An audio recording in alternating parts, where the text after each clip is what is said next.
अरे आग लगे, ये भी कोई जिंदगी है। सुबह से चिल्लम चिल्ली पुकार सुन के मैं तो तंग आ गई हूँ। अरे वो भी क्या दिन थे जब मैं गांव में रहा करती थी। पहले बड़ी सुखी थी मैं। पहले मेरी जिंदगी क्या थी और अब क्या हो गई है। शहर में तो लोग भेड़ बकरी की तरह जीते हैं। जीने का असली मजा तो गांव में है। क्यों, क्या हुआ माँ जी? आज गांव की बहुत याद आ रही है आपको? अरे हाँ बहू, शहर का जीना भी कोई जीना है। लोगों की आधी जिंदगी तो सड़कों के ट्रैफिक में निकल जाती है और यहाँ रखा ही क्या है। एक बात कहूँ, दिल्ली शहर अब पहले जैसा नहीं रहा। क्या माँ, जब देखो गांव के गुणगान गाती रहती हो। ठीक है, इस बार ना बच्चों के कॉलेज की छुट्टियों में हम सब गांव चलेंगे, ठीक है? हाँ, ये ठीक है। फिर कुछ दिनों के बाद सारा परिवार अपने गांव चला जाता है। अरे वाह, कितनी ताजी और साफ हवा है, कितनी शांति है यहाँ। चल बहू, अब बढ़िया सा खाना बना दे, मजे से आंगन में बैठ के खाएंगे। सुशीला गांव का माहौल देख बड़ी खुश होती है। 2 दिन के बाद गांव की कुछ औरतें सुशीला के घर आती हैं। बड़े दिनों के बाद गांव आई है सुशीला। हमें तो लगा कि तू शहर जाके गांव को भूल गई। और बतिया, तेरी बहू कैसी है? जरा मिलवा तो उससे। अरे मेरी बहू तो लाखों में एक है। बड़ी किस्मत वाली हूँ मैं जो मुझे जानकी जैसी बहू मिली है। हमेशा मेरी सेवा में लगी रहती है और आज तक कभी पलट कर जवाब नहीं दिया उसने। सुशीला की बातें सुनकर सभी औरतें हंसने लगती है।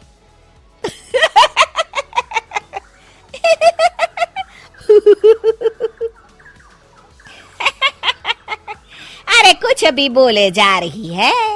तबीयत तो ठीक है? तेरी बहू चांद से आई है क्या? क्यों बहनों, दुनिया की कोई भी बहू अच्छी होती है क्या? सब औरतें ममता की हाँ में हाँ मिलाती हैं। अरे मैं तो कहती हूँ दुनिया की हर बहू सास का खून चूसने वाली डायन होती है, डायन। मैं तो एक बिल में 1000 सांप के साथ रह सकती हूँ, लेकिन अपनी बहू के साथ नहीं रह सकती। हाँ, तूने सही कहा। मेरी बहू तो तेरी बहू से भी 2 कदम आगे है।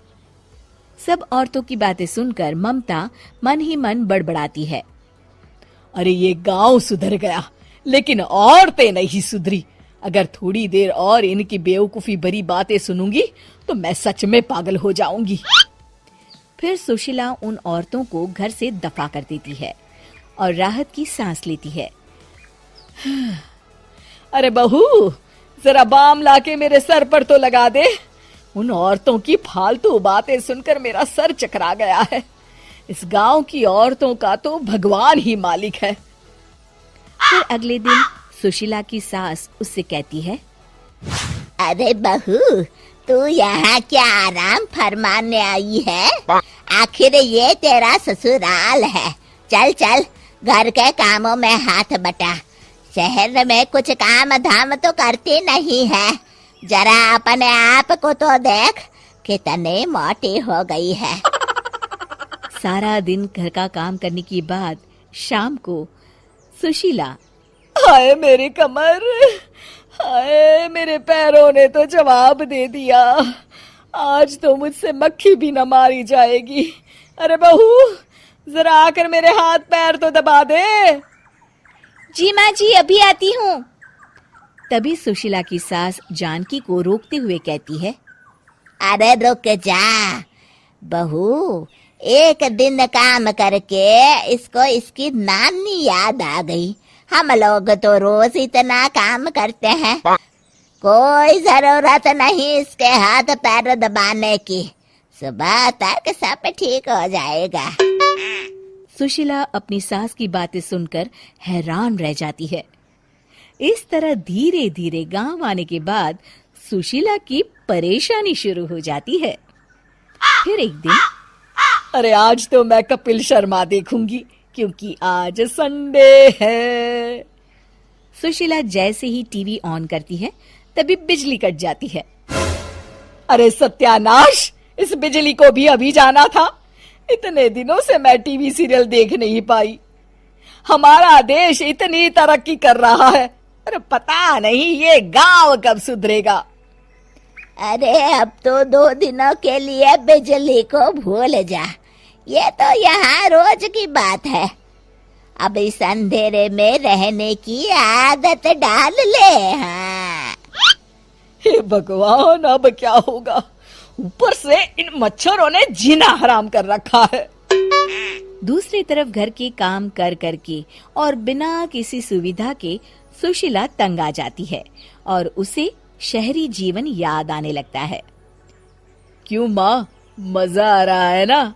अरे आपने ऐसी सूरत क्यों बना रखी है? मुस्कुराइए, अब हम गांव में हैं।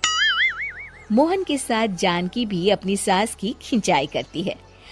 हाँ हाँ माँ जी, आप ही तो यहाँ की बड़ी तारीफ कर रही थी। फिर अभी तो कुछ ही दिन बीते हैं, वैसे भी अब तो आप यहीं रहने वाली है ना? अरे नहीं नहीं बहू, मैं एक दिन और यहाँ रुकी तो मर जाऊंगी। मुझे शहर ले चलो। क्या दिन थे, कितनी सुखी थी मैं वहाँ। ठीक है माँ, हम कल ही वापस शहर चले जाएंगे। इस तरह सुशीला शहर आ जाती है और फिर कभी दोबारा गांव जाने की जिद नहीं करती।